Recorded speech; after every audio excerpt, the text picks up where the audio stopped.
Assalamualaikum warahmatullahi wabarakatuh. Salam guru penggerak, salam sehat dan bahagia. Perkenalkan, saya Sriami Aakib, CGP Angkatan 9 dari SDN 28 Poso, Kabupaten Poso. Pada kesempatan ini, saya akan memaparkan hasil kesimpulan dan refleksi pemikiran Ki Hajar Dewantara Modul 1.1 Koneksi Antar Materi. Menurut Ki Hajar Dewantara, pendidikan dan pengajaran adalah dua hal yang berbeda.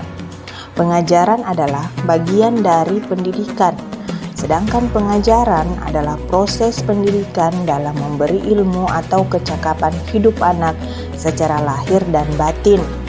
Pendidikan pada hakikatnya adalah menuntun atau memberi tuntunan terhadap segala kekuatan kodrat yang dimiliki anak-anak agar ia mencapai keselamatan dan kebahagiaan yang setinggi-tingginya, baik sebagai manusia maupun sebagai anggota masyarakat.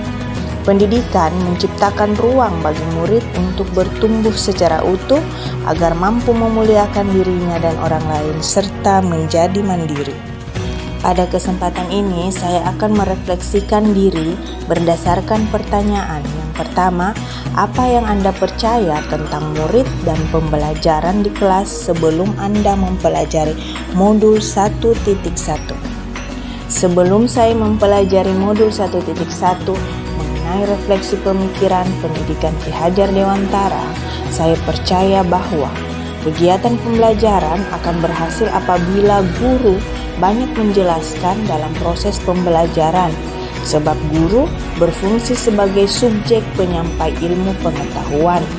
Kedua, saya percaya kelas yang tenang merupakan gambaran proses kegiatan belajar yang efektif. Ketiga, saya sering memaksakan agar anak menyelesaikan tugas atau kegiatan sampai selesai. Yang keempat, kegiatan pembelajaran murid lebih banyak mengerjakan tugas setelah selesai mereka menerima materi. Pertanyaan yang berikutnya adalah, apa yang berubah dari pemikiran atau perilaku Anda setelah mempelajari modul ini? Setelah mempelajari modul 1.1 tentang refleksi pemikiran Ki Hajar Dewantara, banyak hal baru yang saya pahami dan hal tersebut dapat merubah pemikiran dan perilaku saya sebagai seorang pendidik.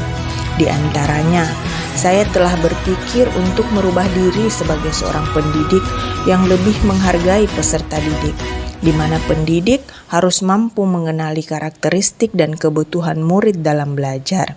Saya juga perlu mengenali diri, berdaya untuk menentukan tujuan dan kebutuhan belajar yang relevan dan kontekstual terhadap diri dan lingkungan murid.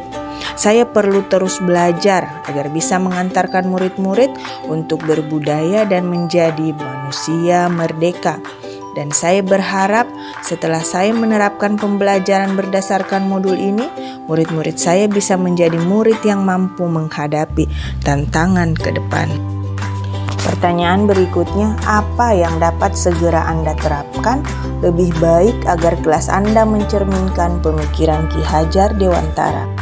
Agar pembelajaran di kelas saya sesuai dengan pemikiran Ki Hajar Dewantara, saya akan menerapkan beberapa hal. Antara lain, 1. Menerapkan pendidikan yang berpihak atau berpusat pada murid dengan merancang metode pembelajaran yang tepat sesuai dengan kebutuhan dan karakteristik siswa, serta sesuai dengan kurikulum yang ada. Yang kedua, memposisikan diri saya sebagai seorang guru yang dapat menjadi pamong dalam memberikan tuntunan dan arahan agar murid tidak kehilangan arah dan membahayakan dirinya. Yang ketiga, segera mengajak membuat kesepakatan kelas sehingga guru tidak dominan dalam memberikan aturan kelas. Yang keempat, lebih memberikan ruang waktu kepada murid agar bisa mengekspresikan dirinya sehingga saya mampu melihat bakat dan minat dari murid tersebut yang nantinya dapat menuntun murid untuk diarahkan kepada hal yang lebih baik. Yang kelima, berusaha menunjukkan teladan dan contoh yang baik dengan memberikan penguatan pendidikan karakter kepada murid sesuai dengan 6 profil pelajar Pancasila. Sekian pemaparan dari saya. Terima kasih sudah menyaksikan video